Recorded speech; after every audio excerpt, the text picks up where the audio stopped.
Denver Broncos Mile High View, no commercials, no bullshit. I want to start out with an announcement. I want to thank all new subscribers for coming on. I'm glad you feel it's worthy enough to come in and listen to. I also want to apologize deeply to viewers that I haven't got around to breaking down the defensive side of the ball, that loss against the Bills. That was really what I really wanted to do. I just put that offensive tape together just to get it out of the way.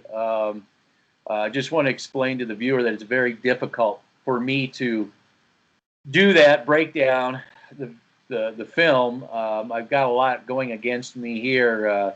I need a Broncos jersey that says "She hates me" because I got what's known around here as the females. The females they don't like me doing this. It does not serve their interest. So even just doing these with Colby is difficult enough because I'm supposed to be doing other things, So they can go to the baseball game. They're big baseball. The females are big baseball fans, and that's all great. They can go participate and go to games, but I can barely watch the game, let alone discuss it. So there's a lot going against me. I don't get paid for this, so I'm, and even these film breakdowns, I got to do them a lot faster than I'd like to, just to get them cranked out. I hear there's a lot of talk going on out there, and I've been hearing a little bit of it, and it's usually, here I go again. I don't bring a bubble with me. So I know a lot of the talk is in the bubble, and people can't get out of here. There's, if they don't have Josh Allen, they don't have Hebert, or Hebert, whatever you want to call him. There's got to be Mathew, Stafford. It's all in the bubble. Carson Wentz, all in the bubble. And, we can't get outside this bubble and address the quarterback situation from a team situation. Why the Denver Broncos are not the best organization if you're a quarterback to go to until they take care of their pass pro problems, until they get past that hurdle. They got to get that house in order. Unless you get Fran Tarkenton or John Elway to run around like a chicken with his head cut off, which the plays aren't even designed that way anymore.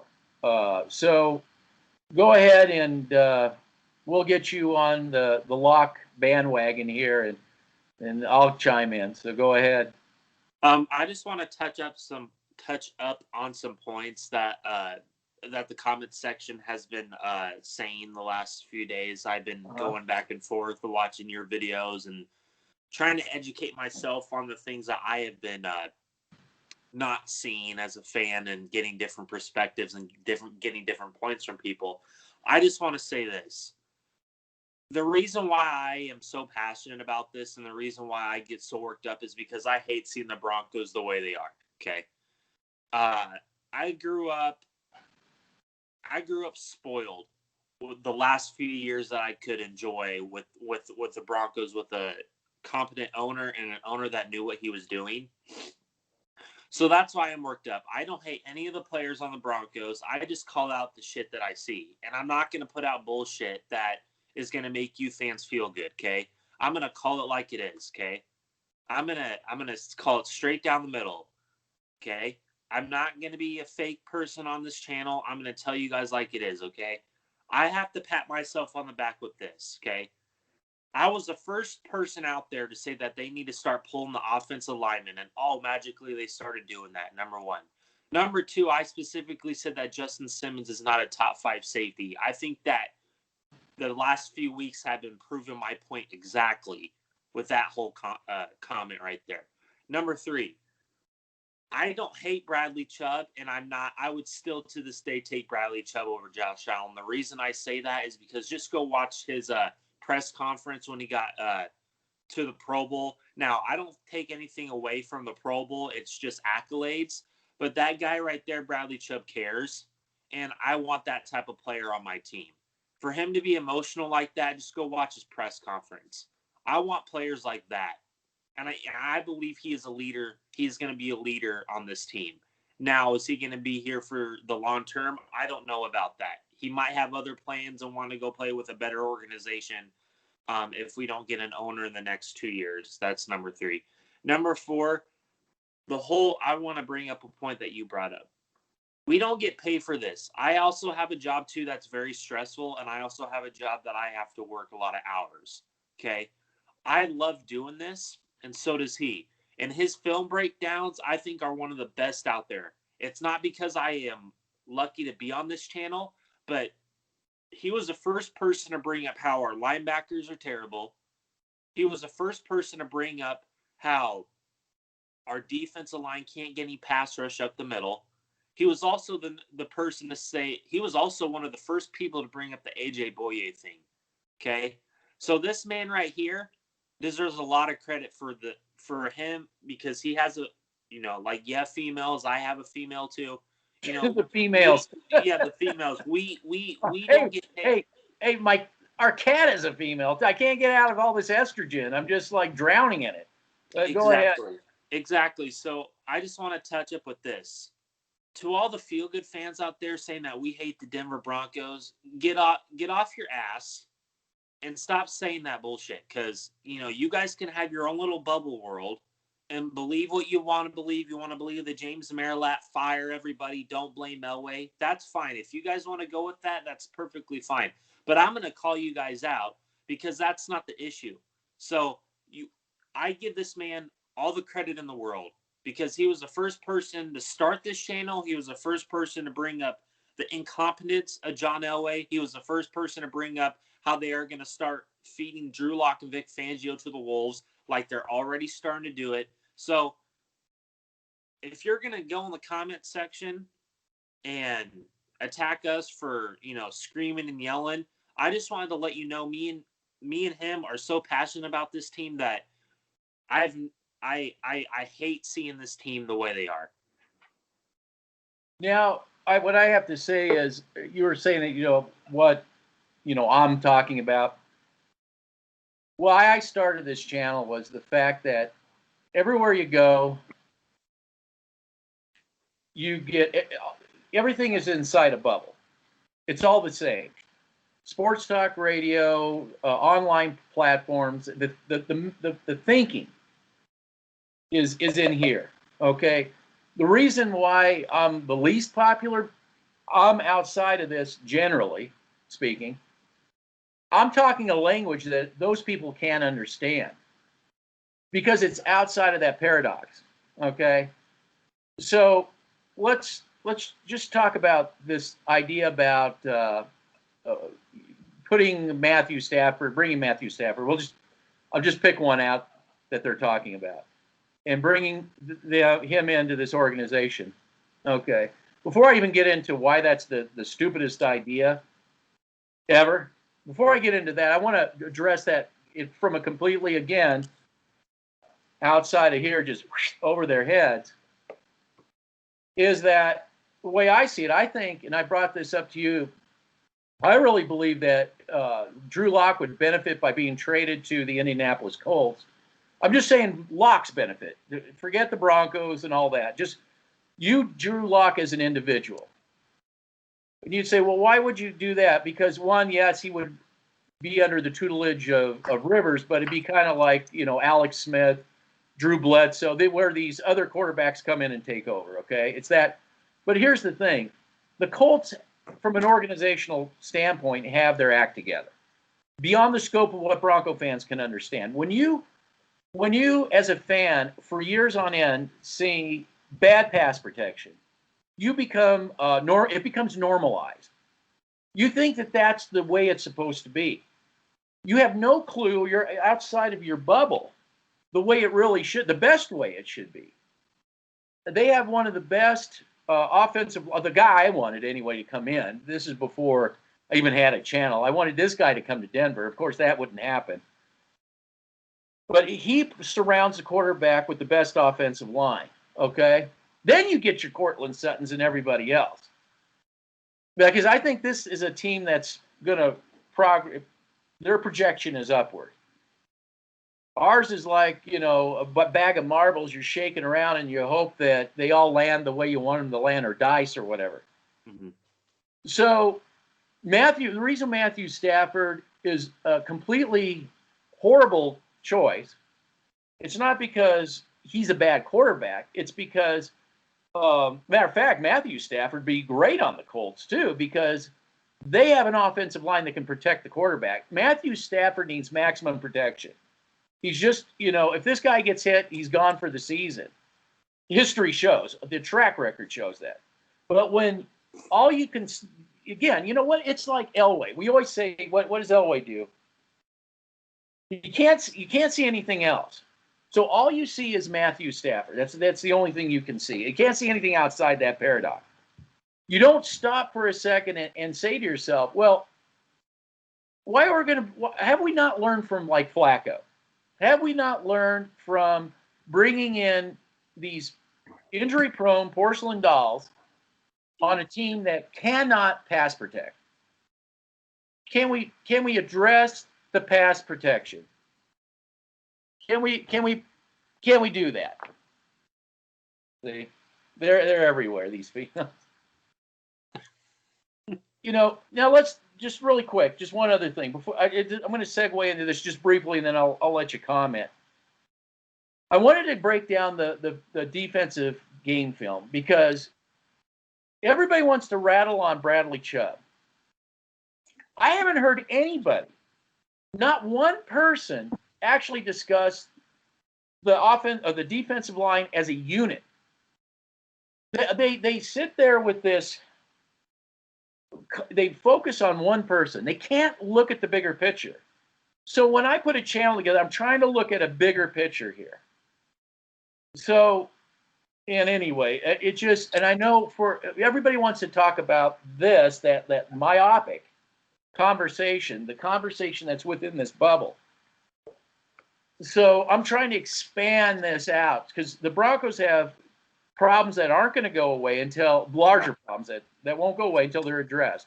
I'm sorry. Go ahead. I want to comment. I want to comment on the Bradley Chubb thing. Okay, do people not realize that he's coming off of an ACL injury? I mean, it's going to be the same way with Cortland Sutton when he comes back. It's going to be the same way with Albert O when he comes back.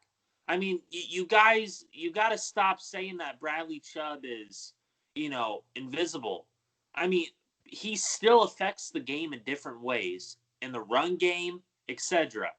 I mean, if you guys don't understand that, then your myopic is very, very foggy. The myopia.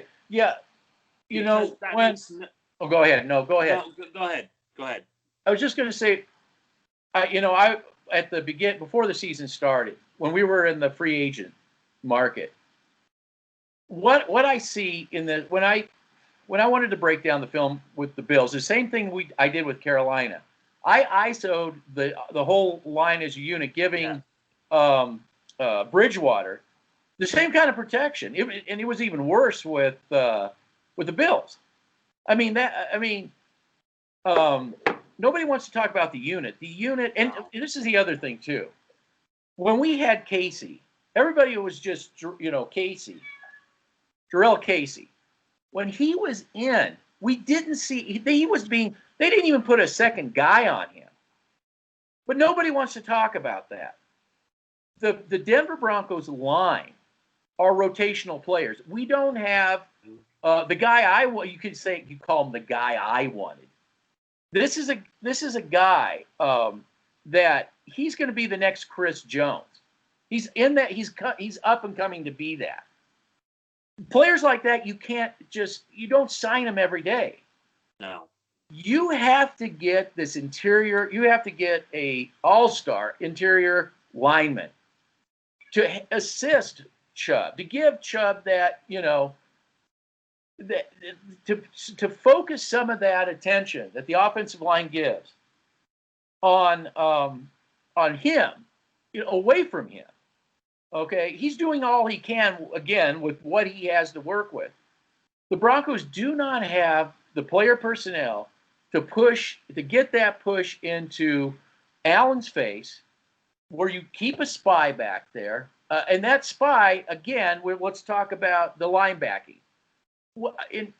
Not Slowsy Jewel, as somebody said on a message board somewhere else. Again, Jewell is a good rotation. Maybe a guy's a backup, okay?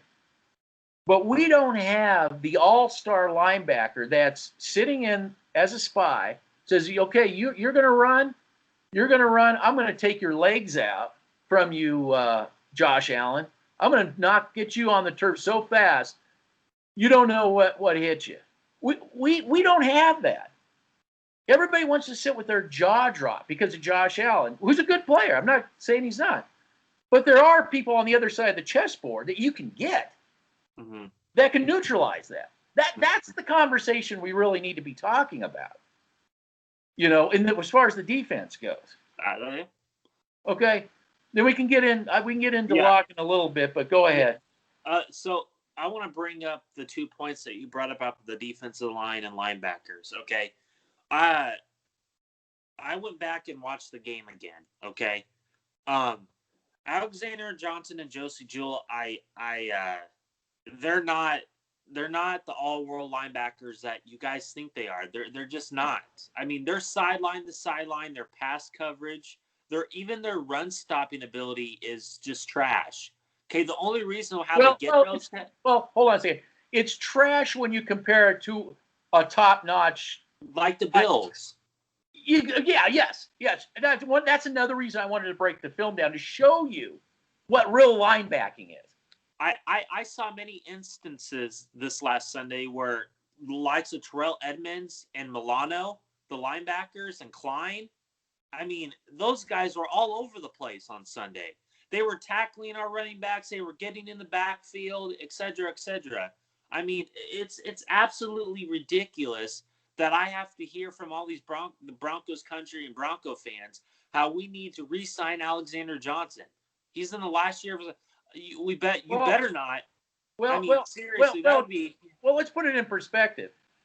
You can sign them, that's fine, but you better not pay them anything top. You just pay them as you would a backup player. If you pay anything more, it's Elway as usual. Exactly. It's Elway as usual. I got somebody got after me that, I brought up the Orange Crush. These people are so far disconnected from that era.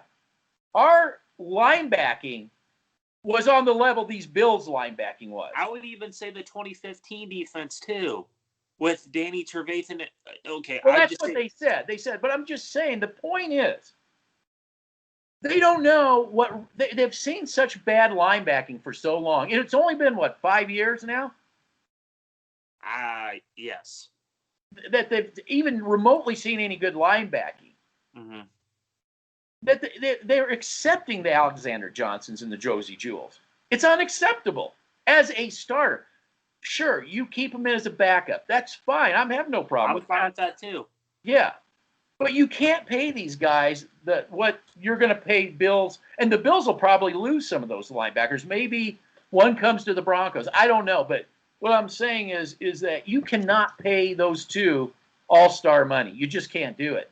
And the reason why I say the Broncos linebacking is so atrocious is just look how undisciplined they are in their sets. Now, is that a coaching issue? I don't know because I'm not in the building and I don't hear anything from Dev Valley like we do every week about stupid clown show Elway. But when I want to segue into the defensive line real quick. Stop. Okay, the whole Draymond Jones experiment, it's not going to work. Okay.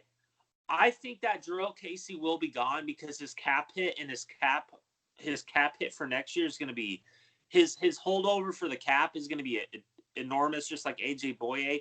I think there's a better chance that they keep Boye than they do Casey. The reason I say that is because Boye has played more games, shocker, than Jarrell Casey, and I think Jarrell Casey's making top flight defensive line money. And when he was playing, you're right. He wasn't getting double teamed. He was getting single teamed, and he still couldn't. He still couldn't. Exactly. Yep. Yeah, he still couldn't pressure, and all the Titan fans, and they love the guy, and rightfully so. I mean, yes. he's all pro career, but they know he's not the same. They all of them acknowledge that he's got to go. And I said, now what Bronco fans? Because we can't think outside this bubble. Okay. We can't get Jordan Phillips. you realize that people would come here and say, who's this guy? He's probably going to be the next Chris Jones. But because you live in a bubble and you can't get outside of that, you can't expand your horizon. You have no clue. No, he should go. We can't afford to pay a guy that's not producing that kind of money. Mm-hmm. Look at Juwan James, on the offensive line. Now I want to talk about Locke for just a second. Okay. You sent me a link from the Denver Broncos showing the progression upwards the last few games with Locke. But I do want to tell you this. The Bills film breakdown crew, we were having conversations. Now, they went a little overboard, I think, with Locke's near interceptions. However, I will say this, and I didn't talk about it in the game film. It also shows you exactly the lack of coaching that we have. But Locke threw a ball that would have been a pick six if we didn't have a defender called Mr. Sunshine got in the DB's face. The sun got in the DB's face. That's why you don't throw that route at 3:00 in the afternoon at Mile High, because you got Mr. Sunshine in your face. But that would have been a pick six because it was bad. It was thrown behind. It wasn't thrown further. And I think there was some issues with I think it was a Patrick pass. Maybe it was a Judy pass. I can't remember. It was on the first drive, the very first drive. But the receiver kind of wasn't in sync either. But the pass was. The bottom line is those stats may have been a little skewed had that been a pick six. So I do listen to the Bronco fans have come on and said Drew Lock is making similar mistakes. I can't poo-poo them on that. He definitely does.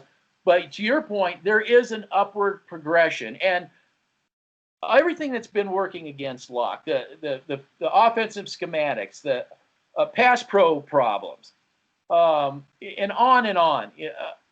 He is doing much better considering all the circumstances. But thank God for you, because you support Locke. I'm kind of agnostic. I'm just watching.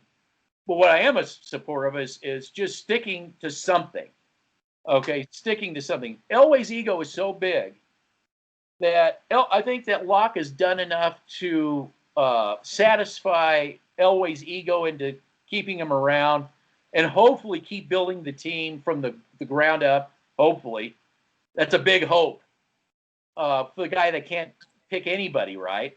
To keep Locke around for a while. Okay, you give me all the positive Locke stuff. When it comes, okay, I'm not going to sit here and say that Drew Lock is, proving any of my points wrong. Okay, I have definitely been disappointed in Drew Lock. Okay, from the standpoint of his decision making, and the reason I say that is because I think his decision making needs to get better. But that being said, I think the last 4 games, besides the Saints game, which should have never been played, I think that he's had a turnover in every game since week 1. I get that. I understand that. It's something that needs to be addressed in the offseason. I understand that. But we have to understand this. He has a new offense coordinator in Pat Shurmur who doesn't help him out. That's number 1. I think Rich Scangarello, if he was still here, he would protect Locke more than Pat Shurmur would. That's just my analysis. I think that was shown last year, the 5 games that he played. I think that was a big point that nobody likes to bring up, that Rich Scangarello knew how to protect Locke and knew how to protect Locke's weaknesses that nobody brings up. That's number 2. Number 3.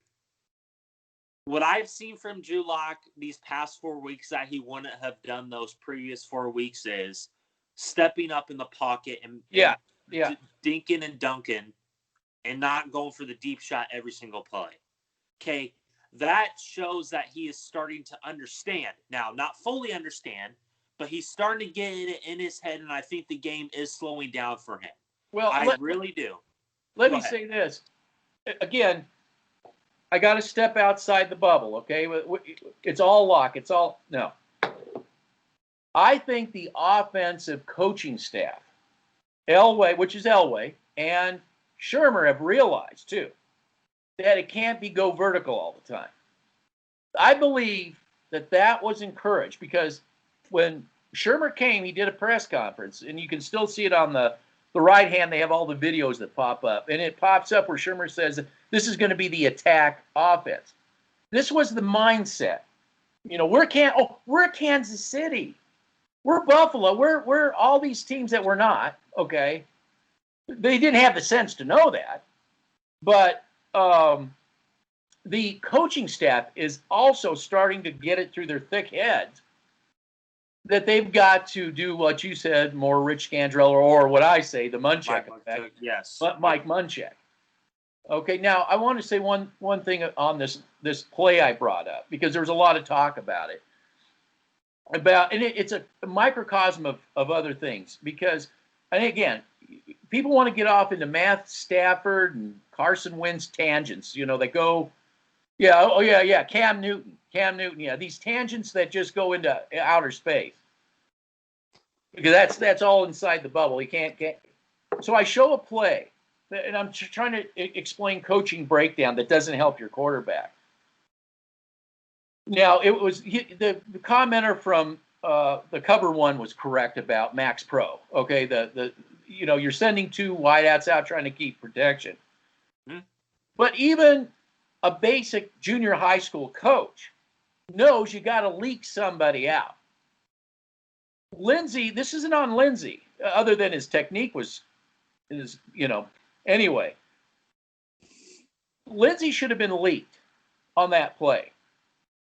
That would have prevented him colliding with Garett Bolles, which is another shows that the coaching breakdown, just what you don't know, because Shurmur sent those guys out 20 and 40 yards. Okay, now Devontae White is a hell of a film study corner. Mm-hmm. Okay, he's looking at the Broncos. Okay, and he's seeing what Pat Shurmur's doing. He sees this a mile away. Immediately, he sees the pass protection. He knows there's not going to be any, because Shurmur isn't smart enough to put the Lindsey out. So he's not even worried about that. He attacks the pocket correctly. And by the way, I haven't seen us have a corner that has done that since Aqib Talib. We haven't had that here. That was another issue I wanted to bring up. But we want to talk about Wentz and all this stuff. So you bring in the porcelain dolls that get injured all the time. They're known for that. But you don't want to address what the problems are in schematics.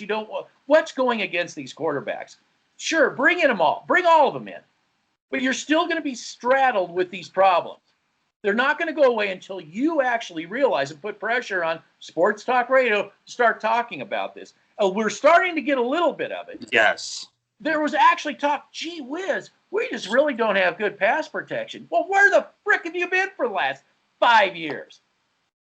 I want to piggyback off that point with the whole Pat Shurmur thing. What have I been saying for weeks? That he sucks. Not that he sucks, that he doesn't formulate a game plan to his players' strengths. Okay? And that's the mark of a terrible coach, in my opinion. Well, we've had Giant fans chime in. That's exactly what they said. They said, you're now understanding that, and also I understand Minnesota fans had chimed in and said that Shurmur actually wasn't even totally involved with what was going on in the Vikings. Yeah, there was Stefanski. There was other input. Yes. Again, the bubble, they can't get out of the bubble, So this is why I think you're the first person to bring it up too. The Mike Munchak effect. You can clearly see the different aspects of the Mike Munchak offense and the Pat Shurmur offense. It's clear as day. It's clear as day. Now I want to finish up with Drew Lock. And then I'm going to top out the offensive line, because I think I was watching the game again, and I'm going to get your opinion on this real quick. And I want to finish up on Drew Lock. this is why I say Drew Lock isn't the problem, because there's so much working against Lock that it's hard to get a clear determination on if Drew Lock is going to be a successful quarterback in this league. To me, I think he's already buried. To me, I think he's already ruined and he's already destroyed. And that's why I root for him on a weekly basis, because I just want him to stick it to Elway like Josh Allen did when he came to Denver. See, why do you think Josh Allen had all that fuel and more extra fuel in his legs? Because he wanted to shove it in Elway's face. Just like every player that comes here that has been passed on Elway, that Elway hasn't, like Chris Harris this weekend, he is going to be fired up and ready to go, okay? A guy that I didn't want to get rid of for A.J. Boye. That's what Elway did. He decided to trade a 4th-round pick for a Robin instead of just sticking with Chris Harris Jr. and drafting a corner or getting a Ronald Darby, which I wanted, or somebody else. See, this is the mindset I'm in. I'm always looking for youth, for better talent, not the aging Robin who the teams pick on every time he's on the field. So that being said, I want to talk about the offensive line real quick.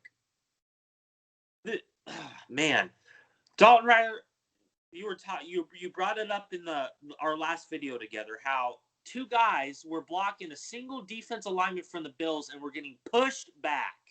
Okay, that is clearly on the film, ladies and gentlemen. You feel good fans if you're not going to. He just threw both of them. Like I think Reisner was one of them.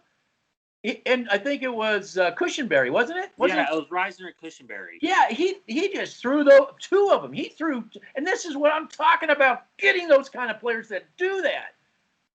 Oh, and he just threw them like they were just dolls, rag dolls, and went right up the face into the quarterback. Can we have that? Is that too much to ask from you, the fan? No, because Casey it's all Chubb.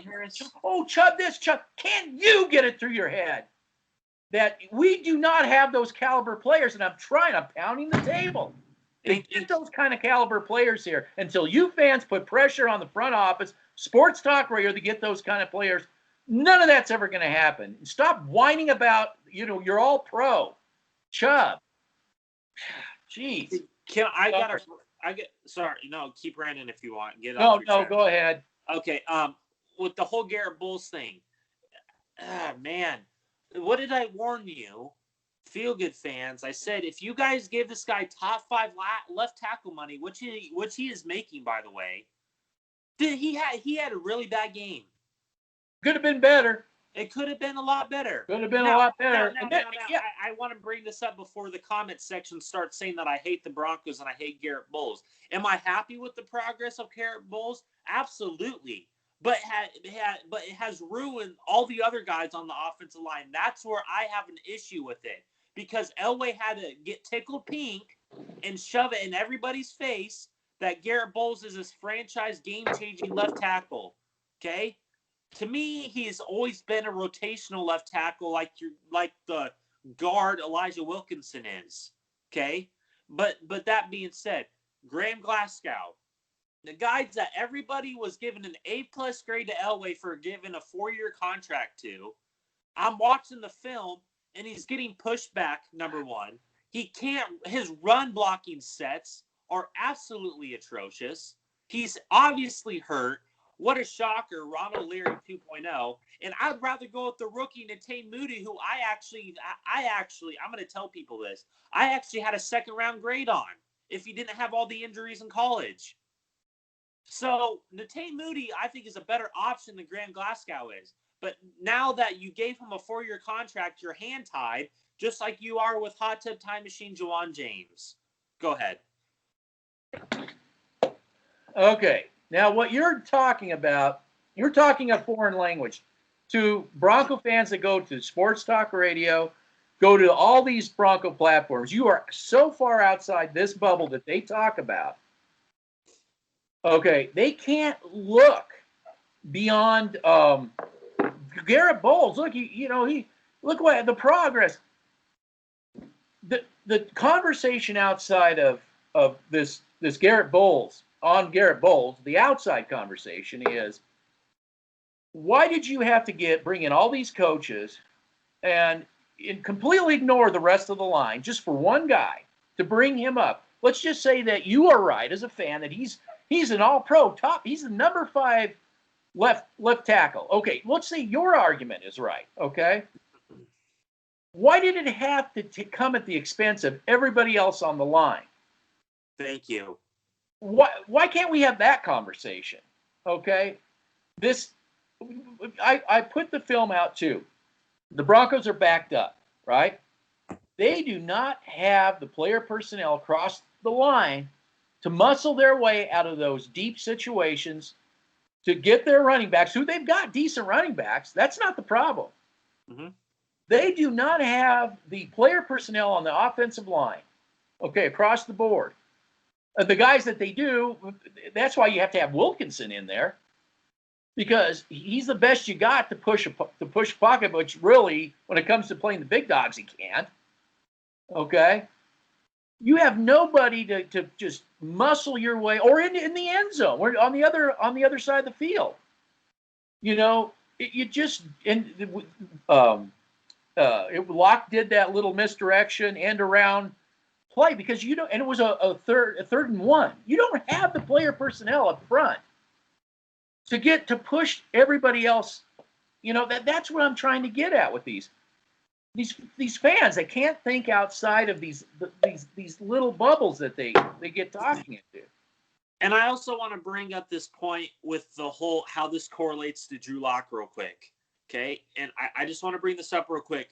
That pass to Noah Fant, and I'm a big Noah Fant fan. I think that he is an up-and-coming tight end in this league. I think he's going to be a top 5 tight end when it's all said and done in Broncos history. I think he has the talent and the willingness to block.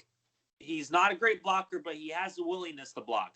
But that touchdown, ladies and gentlemen, this is why I'm not giving up on Locke. Now, he needs to do it each and every week, but I see the flashes. That touchdown pass to Fant, I mean, that is a top-notch NFL throw and tight. That's a 2-minute drill pass. Exactly, and that's why I think they are good.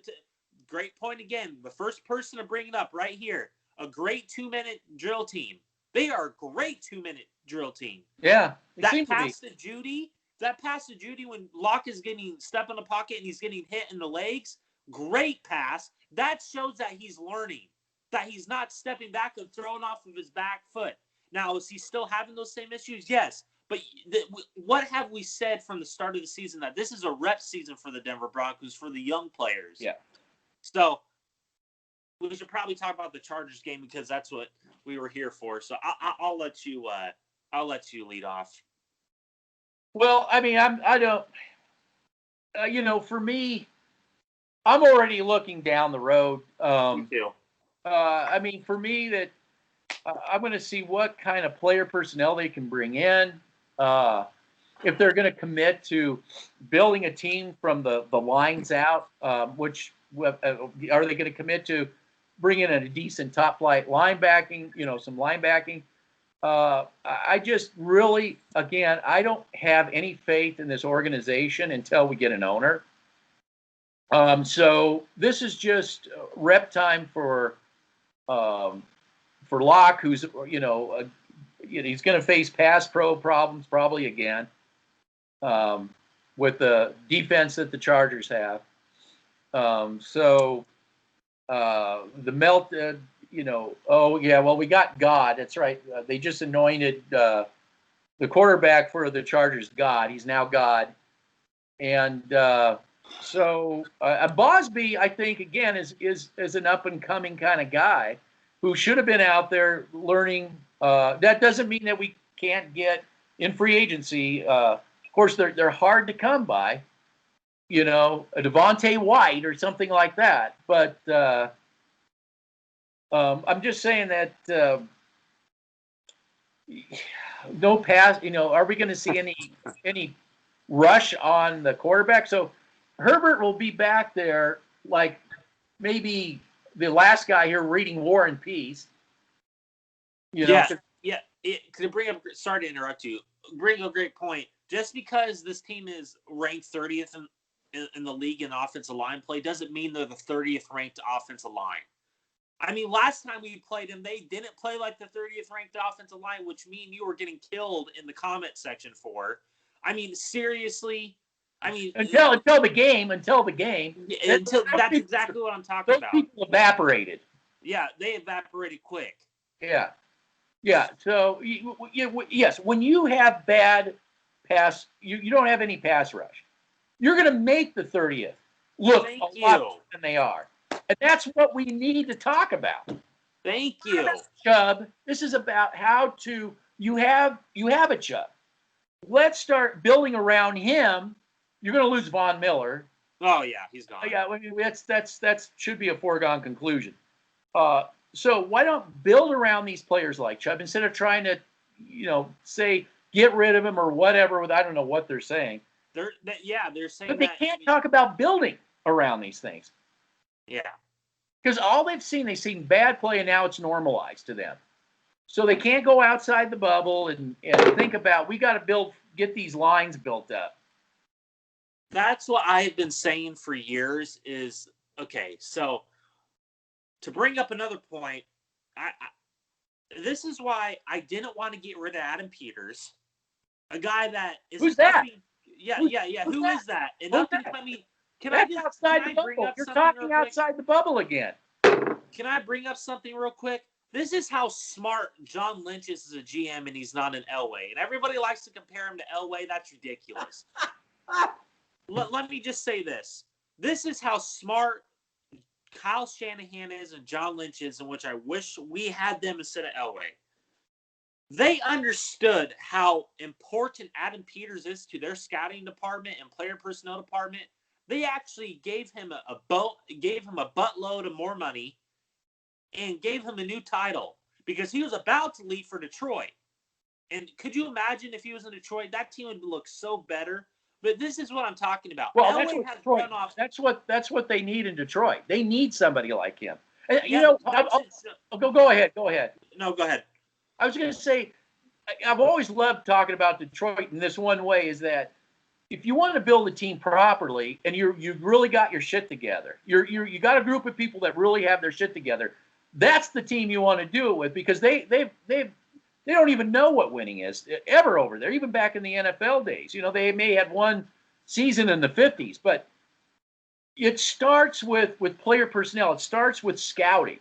It starts with working with a coach that knows what system they're going to run. It goes with the GM, the scouts, and the head coach working together. Now, Village Idiot DMAC touched on this with the example in Carolina. They fired the GM. Yeah. For a lot less than what Elway's done. But this guy understands that, you need a GM not acting as the head coach, acting as the owner. You need a GM that's got his shit together, working with a head coach that's got his shit together, and a whole scouting department led by an Alan Peters, who has his staff underneath him, who have their shit together. That's how you build franchises. This guy has won 3 Super Bowls with 3 different organizations, with the Patriots, the Broncos, and the San Francisco 40, or no, not Sanford. Oh, he's been to 3 Super Bowls, 3 championships. 1-2. Yes, 1-2. This is what I'm talking about. Well, you have to get rid of him. See, you got to get rid of him. And the people outside, they have no idea what you're talking about when you say Peters. These people that are in this bubble, the Elway, it's all Elway, Super Bowl 50. They have no idea what put what brought that all about. You're go ahead. Sorry. You're so far over their head. That's why we don't have these, 42,000. They can't relate. You're talking a complete different language. Can I just say this? Von Miller was not picked by Elway. I hope people understand that. It was Adam Peters who picked him. Okay, all you feel-good fans in the section will say, well, Elway was with him when they took the photos and they did the press conference. Yeah. Who was below Elway who made that pick? And then he ran the guy out of town that year after because he kept challenging Elway because he understood talent. And Elway didn't like that. And there's probably a lot more discussion that was going on behind the scenes that nobody likes to talk about. Now, I just want to, and I'm looking forward ahead too. But this is what has happened to this team. Every time we face bad teams, it's always interesting. So this game this Sunday will be an interesting game. I think Hebert is going to play a lot better than he did the last game he was there because he looks like he's progressing in the right direction. And actually, the Chargers are a pretty damn good player personnel staff that they actually they are around Hebert, unlike the Broncos. But that's a different subject for another day. But every time, and you brought it up a few minutes ago. You brought it up in the last video. Every time we face these damn good teams, we get eaten alive. That because their player personnel department and players are so head and shoulders above the Denver Broncos that it's absolutely ridiculous. The Broncos should be head and shoulders above the Bills and player personnel department, the Browns, for goodness sake, the Panthers, etc. Now, the Panthers don't have a good record, but their trajectory is just like the Colts. They're going up because they actually have built from the inside out. So their coach knows what he's doing in Carolina. The record doesn't show it yet, but it's going to show here in a few years. I guarantee you. But my language is so different than a lot of people's language. This is why they get so mad at me, and this is why they don't agree with anything I say. That if you go back and watch the film on Sunday, and I want to bring up this point too, that whole touchdown run that Josh Allen had, where were the safeties? Kareem Jackson was on the far hash by the sideline. God knows what he was doing. And Justin Simmons, again. Gone. Again, Yeah, I'm going to bring this up. Missing in action. Missing in action and wasn't getting off of his block. It wasn't even trying to make that play. So you think Bates, he may have an argument as to whether he should have been selected as safety over Simmons? And, well, I want to bring this point up. I think the Bills have better safeties than Justin Simmons and Kareem. I think their safety duo is way better than Kareem. They got snubbed from a Pro Bowl appearance. Jordan Poyer and Micah Hyde. Got it snubbed. Yeah. Those guys are players. Those guys actually, they took away our vertical passing game, by the way. If you go back to watch the film, they took that away because they're damn good safeties. Now, you know what? I'll keep that footage. I'll keep this footage. I'll put it on storage somewhere, and I'll break it down. Me and you can discuss it. Exactly. You know, we'll watch the film. You bring up points that you want to bring up, and then we'll showcase that. So later down the road, even if it's just at the end of the season or what, we'll bring this up as a point. And we'll have to preface it that we, because of the Christmas and everything, we didn't get to be able to do it. Yeah. But that's something we can do. And I wanted to make a point. I think we've made that. There's something I want to say about Fangio, but is there anything else? I want to make a point about that. If you can remember. No, go ahead. Okay. Fangio, okay.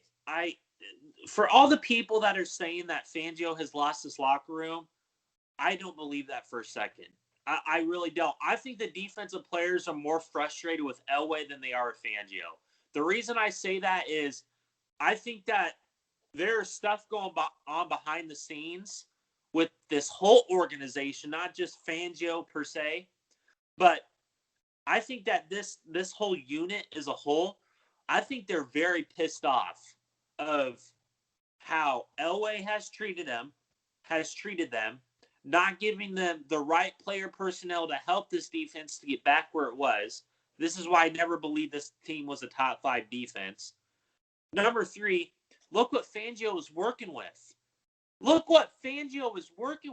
I mean, I don't understand how all you feel-good fans are going to want to fire this guy and promote somebody else. This guy actually knows how to call a defense. He just doesn't have the right player personnel to call the defense that he wants. Because Elway has him so tied behind the back, his hands tied behind his back, that he can't do anything. This is why he was so successful in Chicago.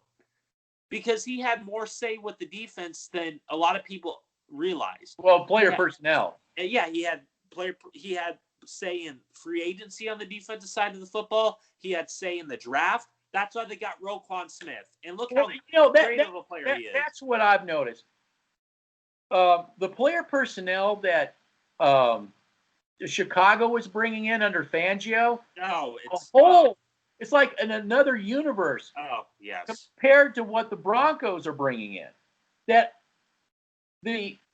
Fangio must have second say on some of this stuff, unless then too. Also, it depends on availability. I think something me and you even take for granted is like Jordan Phillips. Let's take this is offensive line, but let's say, or no, I'm sorry, defensive line. Let's say Jordan Phillips, for instance, the defensive lineman. Mm-hmm. We also don't realize, do these people even want to come here? Did they see what happens to player personnel here? So do you think you're going to get a Jordan Phillips to come and sign with the Broncos when, I think the Cardinals, I'm Jordan Phillips. I think the Cardinals are going to treat me a lot better than the Broncos. To bring up your point and to expand on that point, I just want to say this, and I can bring up so many instances where this has happened, where other players, we were in on players and they decided to go elsewhere. DJ Reader, last year, decided to take more money with the Bengals and come to Denver. Okay, what does that say? Number 2, Calais Campbell, was one of the best defensive linemen 3-4 years ago when we were pursuing him, decided to go to Jacksonville. And he actually went to an AFC championship game. Yeah, so we have a history of this. And this is before Fangio, so these are also before Fangio. So we can see that, and you know what I think? Thinking about this now, just hit me. I think Elway thought that if he brought Fangio in, it'd be enough to get around his people that don't want to play for Elway. Would you agree with that? Yes, I am. Yes. That was the idea that, okay, you're going to be my Wade Phillips. You're not just, but with you, I can encourage these people we couldn't get because of me and what I'm doing. We're going to put you as the front man. Now, and that goes back to why I say that until we get an owner, we get Elway completely out of this, we're not going to see anything like this coming here. But I want to say something about Fangio. And this is so far out of these people. This is so far out of the bubble. Because, first of all, there's this delusion going on with Bronco country that Vic Fangio is the head coach in reality, first of all.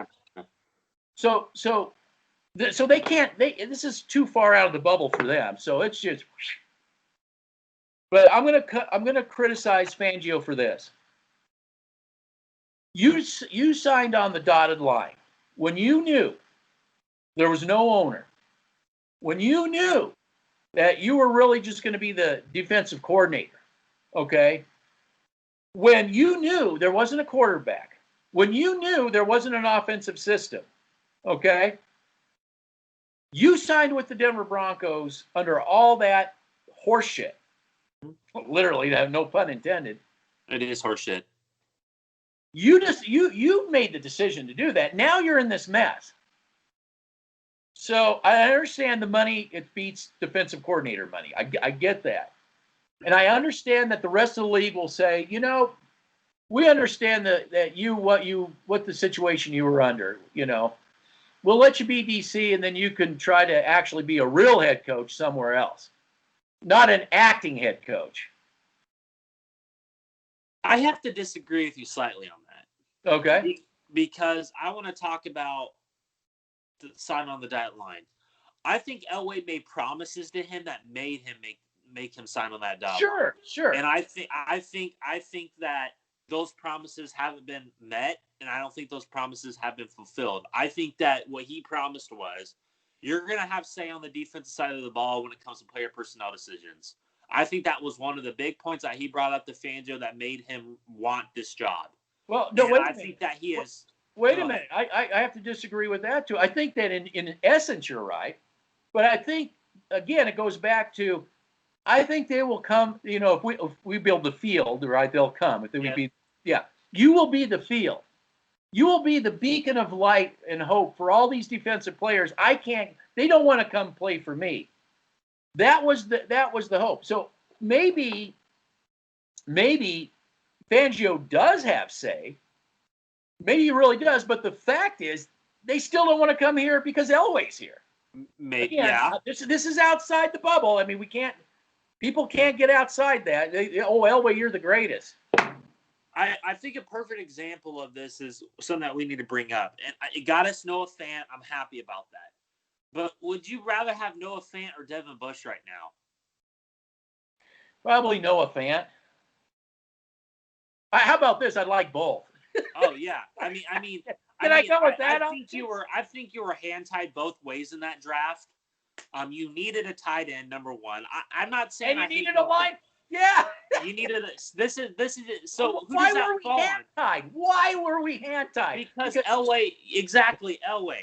See, this is exact. Okay, when it comes to the players, we don't hate the players. Okay, I'm gonna criticize them when they're playing like garbage. This is something I have to point out.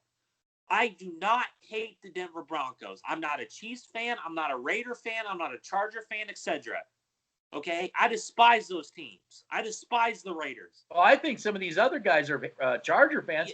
Exactly, but I don't hate the Denver Broncos. Okay, I'm going to criticize players when they're playing like horse shit. I'm going to criticize players that you guys, you feel good fans, want to play. You want to pay top 10 money at their position that they're not worth, aka Justin Simmons and Garett Bolles. I don't want that. Hey, well, wait a minute. We're talking Alexander Johnson and Josie Jewell. I mean, some of these people, it's your. Go ahead. But to finish up my point, the reason why I'm so passionate about this, and okay, I am not just a normal fan where I watch a highlight film. I actually have film that I break down when I'm working that I actually give a shit, okay? Because I like to point out the weaknesses and strengths of this team. And a perfect example is the strength of this team. They're a great 2-minute offense, okay? That's a strength. Okay, build off of that. Defensively, what's your strength? There's really nothing. There's not a strength on this defense to ensure me that Vic Fangio is the guy. Because how am I supposed to make a determining factor on Vic Fangio if he doesn't have his players? How am I supposed to make a determining factor on the defense when all of the defensive players, including the secondary, are hurt? And they're in a perfect example of this is segueing back to the point of John Elway. John Elway can't even get players assigned on the dotted line anymore, so he's trading draft capital for really bad players. That's a great point. That's a great point. He overpaid Jackson. He overpaid Boye. He never should have brought Casey in. He's overpaid. Or Glasgow. Or Glasgow. I mean, these are the arguments. You want to say Jackson was this? Jackson knew he wasn't going to get the kind of money that he was going to get with the Denver Broncos. It's the only reason you got him. Why did he sign it so quickly? Sorry. Yeah, exactly. So, all these guys that, and like you said, these safeties aren't on the caliber of the Bills. So, so the great hope was that Fangio would be the over-the-hump factor around Elway's is the treatment. And I just, Bronco fans, again, because it's outside of this bubble, they can't get it through their heads that Elway has created an atmosphere between player personnel and the front office. That is a conversation you are not going to get anywhere. And like I said, once the ownership situation gets and this trust is shown the door, Beth Bolin got this one right. You can hate her all you want, but she does have this one right. And hope you don't get a Snyder. Hope you get a Bolin or the owner of the Carolina Panthers, somebody that actually has a clue. somebody that's got a clue to come in and get this player personnel and the things we talked, the building blocks. Exactly. That we've discussed here. It's just going to be just a mess here that we're going to be dealing with. I'm just putting it this way. I think under the best circumstances, this team could have went 10 and they could have got 10 wins. I'm not satisfied with that. No, because you are still nowhere near the caliber of these higher organizations. No, you're not. So, and what we're trying to do is we're trying to encourage that we become that organization. We have a guy on our comment section that's, our schedule's so tough.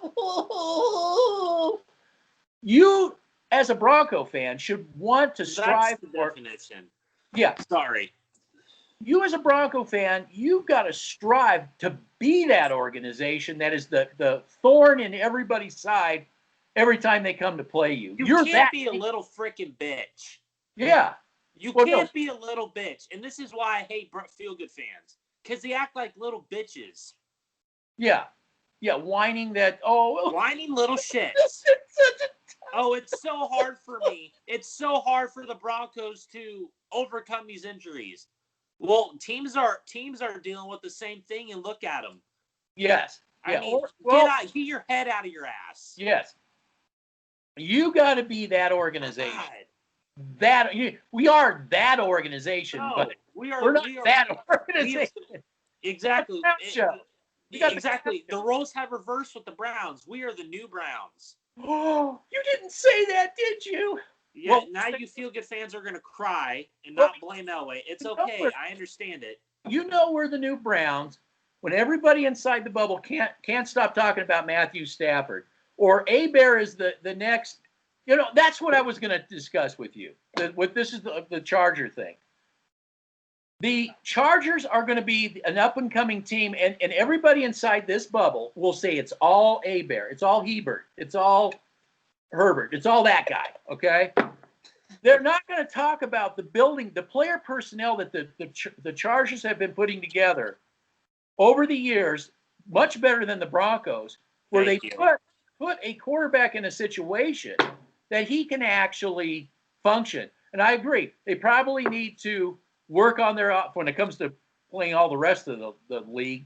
They probably do need to work on their offensive line, but they've got it to where that may be they can focus all that attention. Exactly. But go ahead. But these fans they think it's just a quarterback. They can't see it from the GM. They can't see it from the scouting. They can't see it where the head coach and all of them are all on the same page together. Ownership. Putting that guy on top. How many quarterbacks have slipped through the cracks? I think Darnold is one. I think Darnold, it was actually a good quarterback who went to a crappy organization and ruined the guy. The verdict's going to be out on Burrow.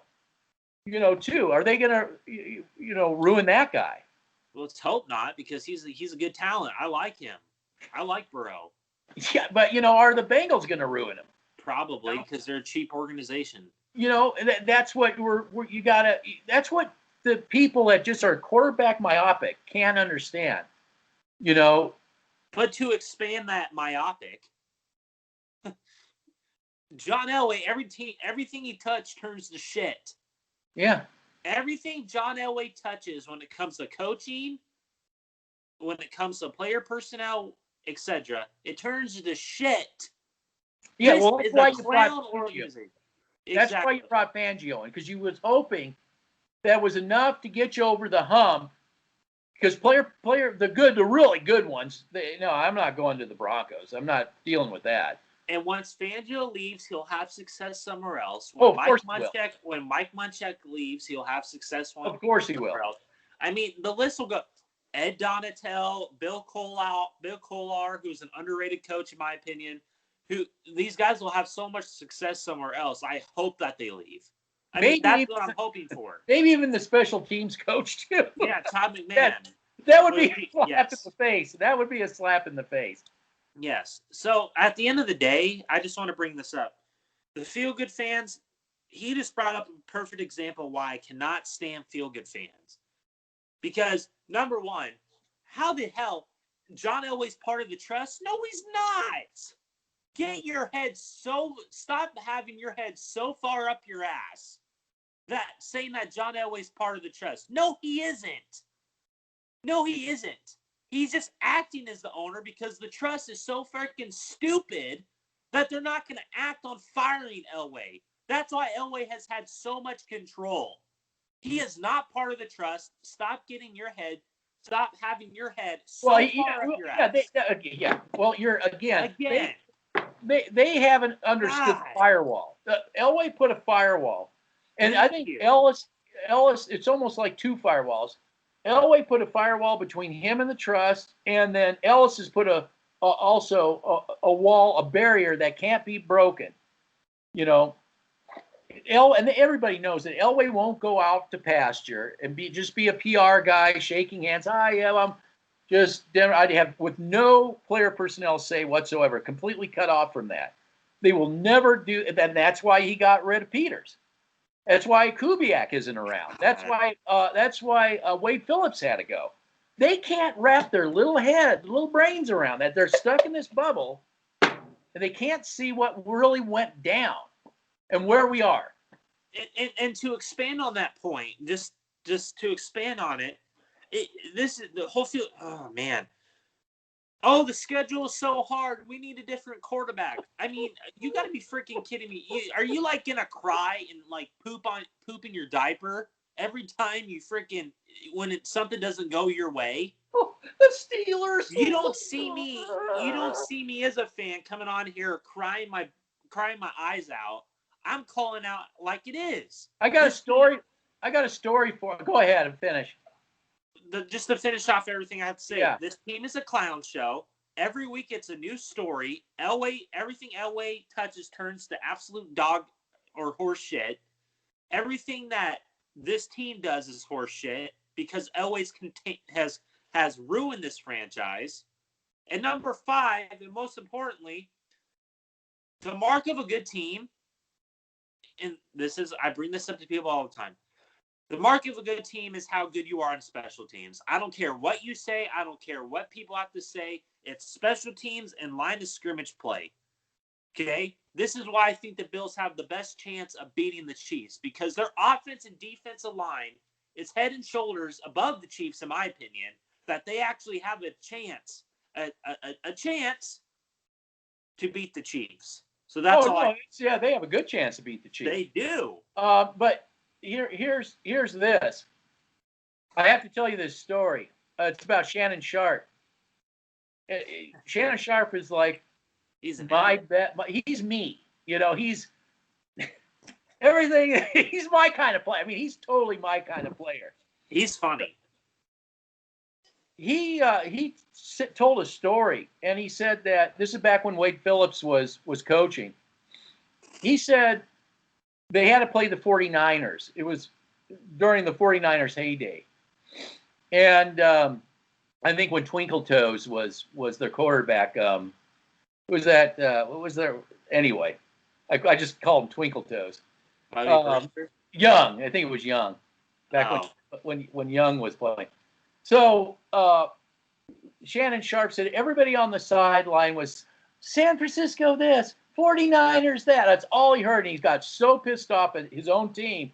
He said he called him out, and then he sat on the bench by himself. He told Wade Phillips, he says, I don't want nothing to do with those players.